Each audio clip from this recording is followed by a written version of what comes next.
আজকে তালের আবারও একটি রেসিপি নিয়ে আপনাদের সামনে হাজির হয়ে গেলাম। তালের অনেক রকমই রেসিপি খেয়েছেন, তবে আজকের রেসিপিটি একটু অন্যরকম।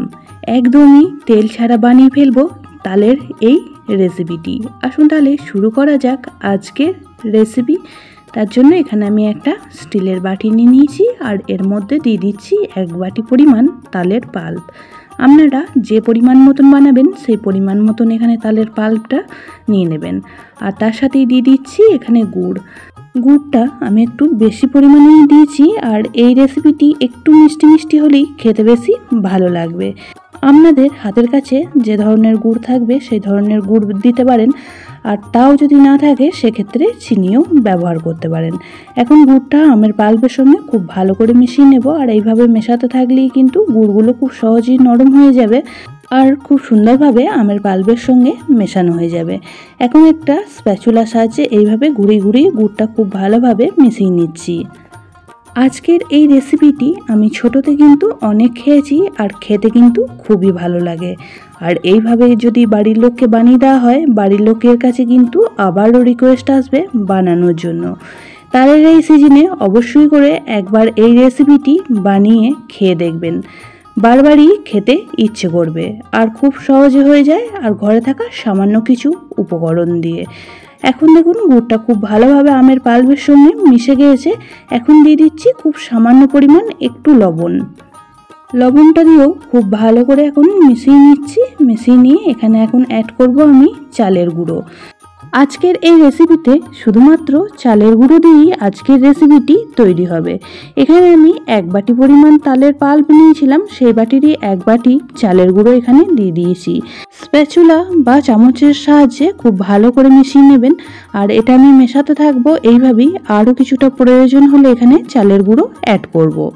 এই একটি মাত্র উপকরণ দিয়ে তালের এই দুর্দান্ত স্বাদের রেসিপিটি তৈরি হয়ে যায়। বানানোটাও খুবই সহজ। পুরনো বন্ধুরা সবসময় পাশে থাকার জন্য অনেক অনেক ভালোবাসা। নতুন বন্ধুরা যারা চ্যানেলে ভিজিট করছেন, চ্যানেলটি এখনও পর্যন্ত সাবস্ক্রাইব করেননি, তাদের কাছে অনুরোধ রইল চ্যানেলটি সাবস্ক্রাইব করে পাশের বেল আইকনটি অল করে দেবেন। তাহলে আমি যখনই কোনো ভিডিও দেব নোটিফিকেশন সবার আগে আপনাদের কাছে পৌঁছে যাবে। এখানে আরও 1/2 বাটি পরিমাণ চালের গুঁড়ো অ্যাড করে দিলাম। আবারও খুব ভালো করে মিশিয়ে নিচ্ছি, আর একদমই এই ডোটা শক্ত করে মেখে নেব। আর দেখুন এদিকে মাখাটাও হয়ে গেছে। কতটা ঘন রেখেছি ডোটা সেটাই একবার চামচে করে আপনাদেরকে দেখিয়ে দিচ্ছি।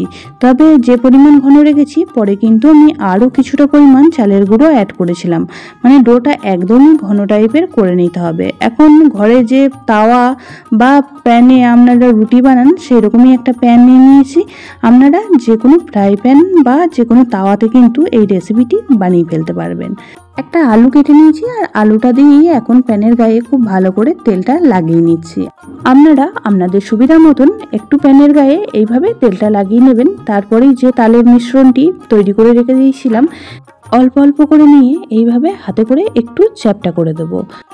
দেখুন একটা খুব সুন্দরভাবে তৈরি হয়ে গেল। আর এইভাবেই আমি বাকিগুলো দেব, আর প্যানের মধ্যে যতগুলো ধরবে ততগুলোই একসাথে বানিয়ে নেব। একসাথে অনেকগুলো করে তৈরি হয়ে যায়, আর খুব কম সময়ের মধ্যেই কিন্তু এরকম রেসিপিগুলি তৈরি করে ফেলতে পারবেন একদমই তেল ছাড়া। খেতেও কিন্তু খুবই ভালো লাগে। তালের অনেক রকমের রেসিপি খেয়েছেন, তবে আমার অনুরোধ রইল একবার এইভাবে বানিয়ে খেয়ে দেখবেন। এর স্বাদ কিন্তু অসাধারণ হয়।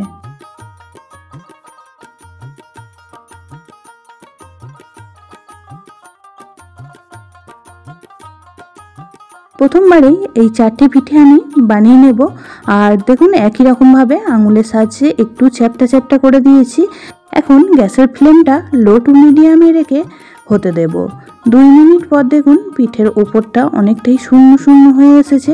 এখন খুন্তির সাহায্যে উল্টে দেব। আর এইভাবে কিন্তু উল্টে দিলে খুব সহজেই কিন্তু এগুলো উল্টে যায়। আর যেহেতু এটা প্রথমবারে করা হচ্ছে, তাই একটু লেগে যাচ্ছে নিচে, তো সেকেন্ডবারের থেকে করলে আর কিন্তু কোনো রকমভাবে আটকে যাবে না তাওয়ার সাথে। খুব সহজেই উঠে আসবে। তো অপর পিঠটাও এখন 2 থেকে 3 মিনিট এইভাবেই একটু সেঁকে নিয়েছি। আর দেখুন একদমই তৈরি হয়ে গিয়েছে পিঠেগুলি। খুবই নরম হয় আর খেতে কিন্তু খুবই সুস্বাদু হয়। ওপর থেকে ক্রিসপি হয়, ভেতর থেকে একদমই নরম। দ্বিতীয় ব্যাচের পিঠেগুলি বানানোর জন্য আবারও একটু প্যানের গায়ে খুব ভালোভাবে তেলটা লাগিয়ে নিলাম। এখন একই রকমভাবে অল্প অল্প করে তালের মিশ্রণটা দিয়ে এইভাবেই আঙুলের সাহায্যে একটু চ্যাপটা চ্যাপটা করে দিচ্ছি।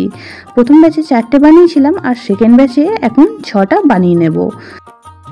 গ্যাসের ফ্লেমটা লোতে রেখে 2 মিনিট রেখে দিয়েছিলাম। এখন দেখুন পিঠের ওপরগুলি একদমই শূন্য শূন্য হয়ে এসেছে। এখন খুন্তির সাহায্যে উল্টে দেব আর অপর পিঠটাও একই রকমভাবেই 2 মিনিট সময় রেখে দেব। তাতে করেই পিঠেগুলি খুব সুন্দরভাবে তৈরি হয়ে যাবে।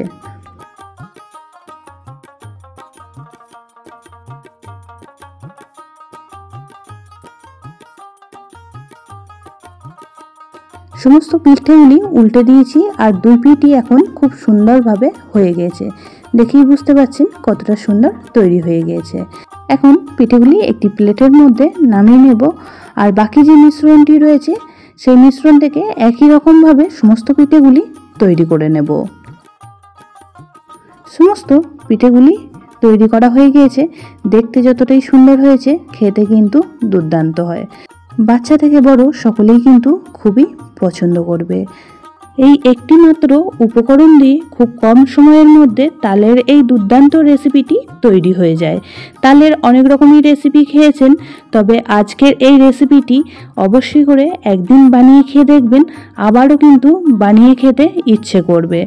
এখন একটা কেটে আপনাদের দেখিয়ে দিচ্ছি। উপর থেকে একদমই ক্রিসপি হয়েছে আর ভেতর থেকে কিন্তু নরম হয়, খেতে খুবই ভালো লাগে।